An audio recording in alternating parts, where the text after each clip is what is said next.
This week on Jerusalem Dateline, runners from around the world converge on Jerusalem for its annual marathon. And for me, Jerusalem Marathon is showcasing the city. Plus, will U.S. President Donald Trump make good on his pledge to move the U.S. Embassy to Jerusalem? And the Church of the Holy Sepulchre gets a facelift. The place many believe is the site where Jesus rose from the dead. All this and more this week on Jerusalem Dateline. Hello and welcome to this edition of Jerusalem Dateline. I'm Chris Mitchell, coming to you from the beginning, the start line of the 7th annual Jerusalem Marathon with Joseph from Connecticut, right? That's correct. And you have on your thing, it says, Mashiach will beat us to the finish line. Be'etzem Hashem, please God, he will. Amen. That would be a successful race for me if Mashiach beats me. That's right. And so this is the start line, and thousands of runners from all over the world have converged on the city. And as CBN's Julie Stahl tells us, it's not just a sporting event, but a spiritual one too. This is the 7th annual Jerusalem Marathon, the largest yet. More than 30,000 runners got up very early this morning to take part in this marathon and other races. 3,500 runners from over 60 countries around the world, and you have to listen to what they're saying. They are, before they run, they're into the spiritual event, not only the sportive event. It's not just a marathon. It's a sign that the time has come for me to visit. Whatever I felt that I would feel is really nothing compared to what I feel today.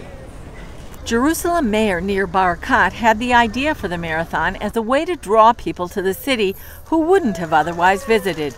This year they're marking the 50th anniversary of the reunification of Jerusalem. And for me, Jerusalem Marathon is showcasing the city. And you know, it became like a whole happening where families and kids and children, and it gave motivation for all the city to start run. Runners choose from the marathon, half marathon, 10K, 5K, or a race for families. We all got up at 5 in the morning to get here early to be running in the beautiful Jerusalem atmosphere. The different tracks take runners past the ancient walls, through the old city, along historical routes and through modern neighborhoods, and past the city center. Some ran to support causes, like Rick Raber, who ran for CBN's Operation Blessing. I read some about the Israeli relief that Operation Blessing has, and I was really I was delighted to find out that you guys do so much to help the poor of Israel. Whether they're running for a cause or just for fun, the Jerusalem Marathon is becoming a destination for more of the world's runners. The marathon is one of the biggest events here in Jerusalem during the year, and I'm here with Henrietta. And are you going to run the marathon in just a few minutes? Half run, half walk. Are you going to finish? Yes. Okay, and where are you from? I'm from New Jersey, live in Brooklyn. You live in Brooklyn, all the way from Brooklyn, New York, where runners have come from all over the world. It's one of the biggest events, as I said. On a political note, one of the biggest stories is whether U.S. President Donald Trump will move the U.S. Embassy from Tel Aviv to Jerusalem. And recently, a U.S. congressional delegation came to say that he will make good on that pledge. The delegation, led by Congressman Ron DeSantis, came here to explore moving the U.S. Embassy to Jerusalem. A lot of people thought maybe Donald Trump would do this on day one. He did not do that. Some were disappointed.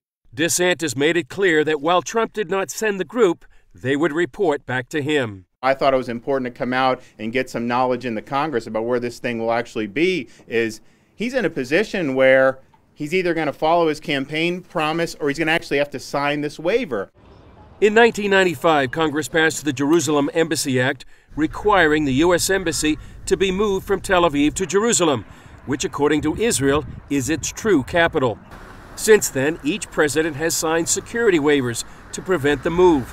The most recent one, signed by former President Obama, expires in May. I just think, knowing the president, he's been a man of his word. I don't think that he is going to, on the same month where people here in Jerusalem are celebrating the 50th anniversary of Jerusalem Day, sign the waiver. The group toured possible embassy sites here. DeSantis said he didn't meet with Palestinian or Arab leaders this time, but based on past meetings, he doesn't expect an uproar if the embassy moved. My sense is, if you look at some of the issues that bind our country with, say, some of the Arab Gulf states who may not philosophically agree with this. Their main concern is not Jerusalem right now. It's Iran's influence. It's some of the other security threats they face.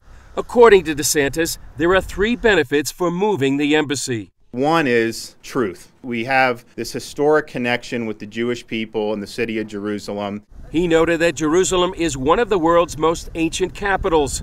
According to the Bible, King David made Jerusalem the capital of the Jewish people 3,000 years ago. 2, I do think it's important that the president, having made the pledge, that he follow through with it. And then 3rd is, I think it really showed that America is standing foursquare behind our allies here in Israel.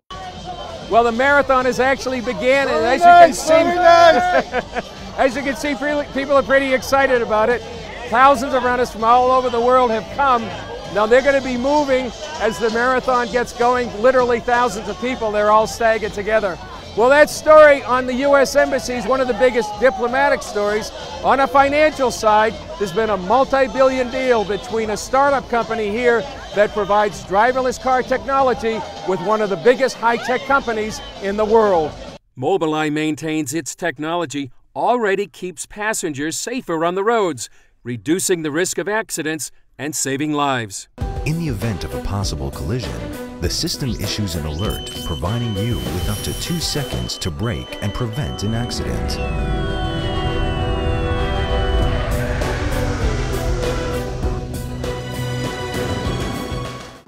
Intel and Mobileye say the $15 billion deal will combine the best technologies of both companies and create computerized driving solutions from the cloud to your car. Autonomous driving is not just science fiction, it's real. Entrepreneur John Medved is an expert on Israeli startup companies. Mobileye, which is our hometown favorite here in Jerusalem, is supplying to somewhere between 80 and 90% of the world's auto manufacturers. They started with collision avoidance, now it's moving into, full-blown autonomous driving stuff. That includes features like autonomous braking at red lights and for pedestrians, autonomous urban and night driving, as well as a system that senses the driving scene. Prime Minister Benjamin Netanyahu says the deal proves that Israel is becoming a global technology center. That's not the only plus for Israel. Instead of moving to the U.S., Mobileye plans to keep its main operations here. And rather than being integrated into Intel, it will take charge of Intel's international activity for autonomous vehicles. The story of the sale of Mobileye to Intel is one of the signs of economic health here in Israel. And as you can see, people are still heading on their way to the start line of the marathon and the half marathon. On the other hand, people are wondering if U.S. President Trump will just maintain the status quo with Israel and the Middle East. But as CBN News' Wendy Griffith asked Joel Rosenberg, Middle East expert, he says that U.S.-Israel relations are better than ever. Some on the right are concerned that after a tremendous start with President Trump and Benjamin Netanyahu, that it seems like things might be returning to the status quo. There was talk about immediately moving the embassy to Jerusalem. That seems like it's on the back burner. And now there's been a phone call between President Trump and Palestinian Prime Minister, is it Prime Minister? President. President Mahmoud Abbas. So there's, what is your take on this? Are things going back to the status quo? I think that's a bit of hyperventilating about, which seems a little odd. You have the best U.S.-Israeli relationship in 8 years, arguably longer. It seems a little out there to say that suddenly it's all gone back. Look, the President of the United States should be talking to the Palestinians as well as the Israelis, of course. But who was the first regional leader for the president to meet with? It was Prime Minister Netanyahu. There's a very warm relationship. The president has appointed very strong pro-Israel people around him. Vice President Mike Pence is a friend of mine. Couldn't be more pro-Israel than Mike Pence. I mean, that guy is rock solid. So I think that's a little huffing and puffing. Look, the president needs a good working relationship with the King of Jordan, with the President of Egypt, with the Palestinian leaders.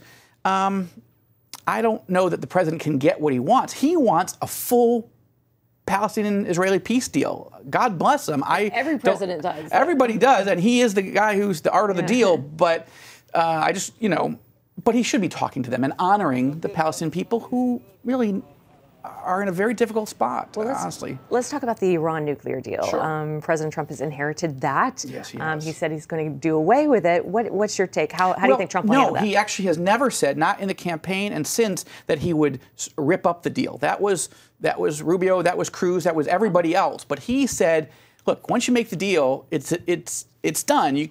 You're ripping up the deal with the Russians and the French and the British and everybody else.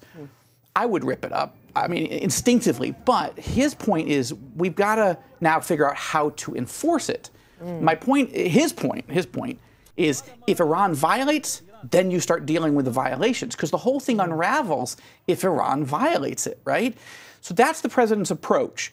And a big part of Netanyahu's meetings with Trump was, how do we begin to navigate the monitoring Iran, and then what's the policy, both for the United States, for Israel, and our regional allies, once these, because Iran is already violating it. Yeah. And in certain ways, the ballistic missile launches and the tests, they're not part of the Iran nuclear deal, but they are part of other UN resolutions that say they can't test those types of missiles.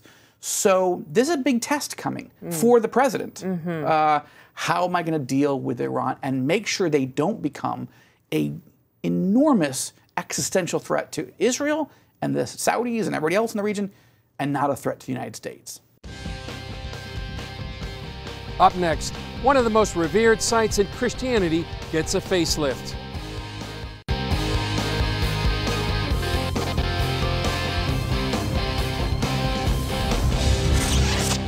Welcome back to Jerusalem Dateline. We're here at the Jaffa Gate, one of the entrances of the Old City and part of the route of the Jerusalem Marathon.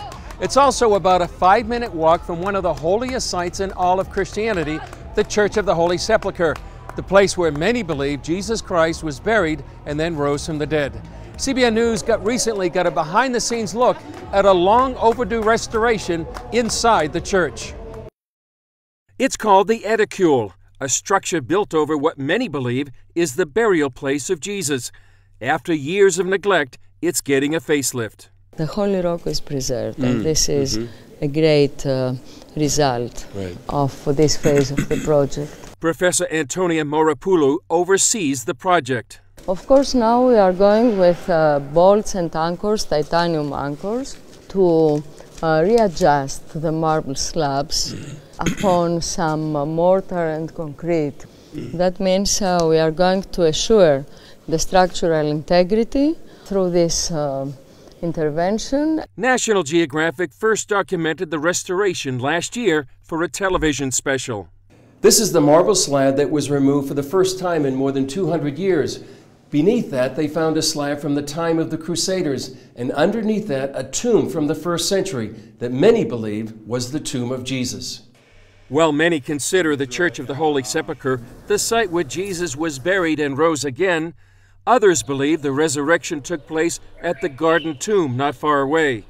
Whichever site is authentic, the work is preserving the church for years to come. We had, of course, to open the Holy Tomb in order to insulate it from the grouts and to protect it. This number, S3E14, that means S3E14. This is from this place of the monument. The restoration is like putting a puzzle together. Conservator Theodoros Mavridis explained how they reconstruct the marble slabs surrounding the edicule. We open holes, we put titanium rods between the two pieces. We are putting the adhesive on the surface inside. We're just joining the pieces together, like this. Okay. And then we have to put the piece vertically, so that the weight of the above, to give the pressure and the stability to put the pieces together in a perfect position. For those working on the project, it's not a job, but a joy. What were your feelings when the tomb was opened? Great feelings. We were feeling that working on the tomb of Christ, we were not in just a monument. It's the message of resurrection, is the hope and the praise of millions of people. You feel when you are there, you are in the most alive place in the world. For my mother or my grandmother, they feel very proud of me. I feel very happy every day to be here. And when the project is finished, then I will be more happy than ever in my life. The project is expected to be completed by Easter. Chris Mitchell, CBN News, the Church of the Holy Sepulchre in Jerusalem's Old City. Christian pilgrims aren't the only ones visiting the Holy Land. See how Israel is home to one of the biggest migrations in the world.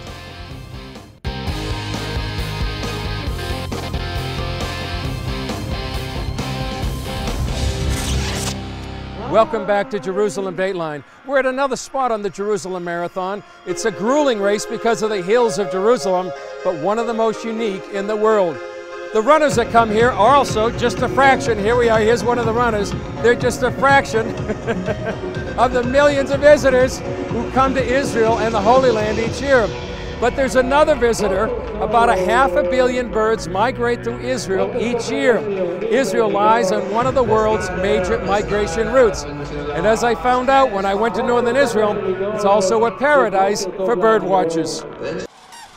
The Hula Valley hosts millions of birds and thousands of visitors each year. This is one of the richest sites in the world for bird watching. Israel sort of is a junction between three continents, and birds that are essentially trying to avoid high mountains, great expanses of water, they funnel through very specific flyways. Some of these migrating birds fly 2,000 miles in 3 to 5 days without a meal.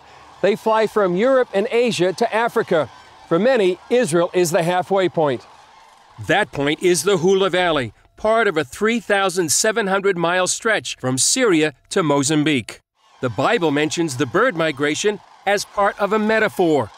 Even the stork in the sky knows her seasons, and the turtle dove and the swift and the thrush observe the time of their migration.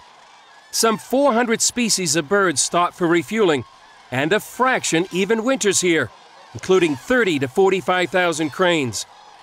Listening to them talk, one can understand why King Hezekiah said he chattered like a crane. In fact, it's not just noise. Experts say crane parents and chicks can actually recognize each other's voices. 20 years ago, there were hardly any cranes here because the natural swamps would drain for farmland. The ground didn't work for agriculture, however, so experts restored part of the lake. And the answer was essentially to give it back to nature. And so the project has gone sort of in a circle, and we are back to trying to renovate, trying to sort of reproduce what existed here in the past. That and a special feeding project brought the cranes back along with the visitors. This is a wonderful opportunity for us to educate people about birds, about nature. I think that you don't need to be a bird lover when you are coming here, but you are definitely a bird lover when you are going out of this site. Visitors to Agamon Hahula Reserve can ride the safari wagon into the midst of the cranes. Guides say there's no place else in the world to see so many cranes in such a small area.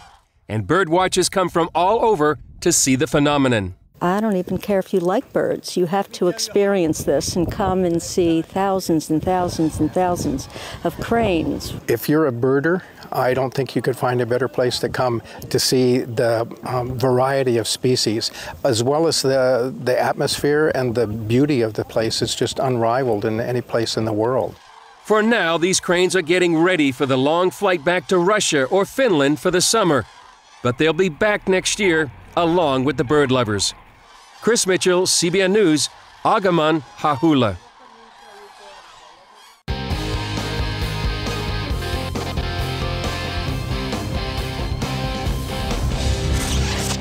Welcome back to Jerusalem Dateline. We're back inside the Old City to see the runners of the marathon, half marathon, and even a 10K race. Well, recently we brought you a story about how Israel is treating Syrian refugees up on Israel's northern border. And here's a story our cameraman Jonathan Goff put together for our Facebook viewers about this heartwarming story.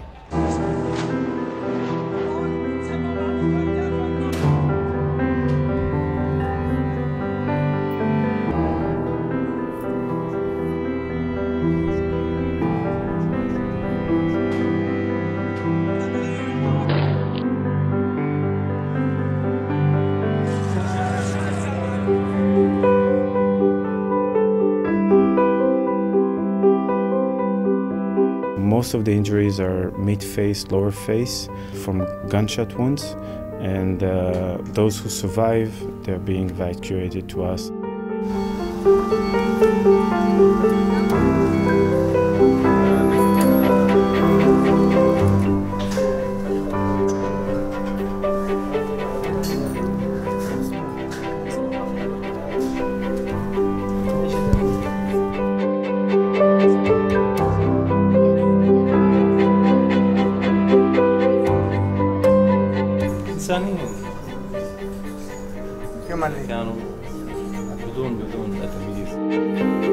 We treat people and they come in a severe state.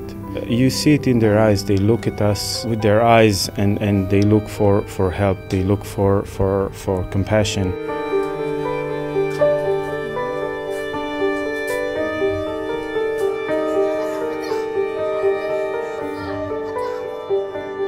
Once we treat them and you see the evolving of trust and they're opening to us, and if we change one Syrian and the second and the third, and they go back to Syria and they will educate their children that we are not so bad.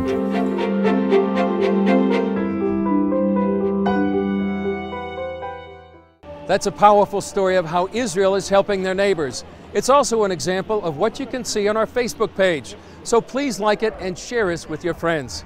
That's it for this edition. I'm Chris Mitchell. Remember, you can follow us throughout the week on Facebook, Twitter, and Instagram. And if you're a runner, consider coming to next year's Jerusalem Marathon. And we'll leave you with this edition with more sights and sounds from the Jerusalem Marathon.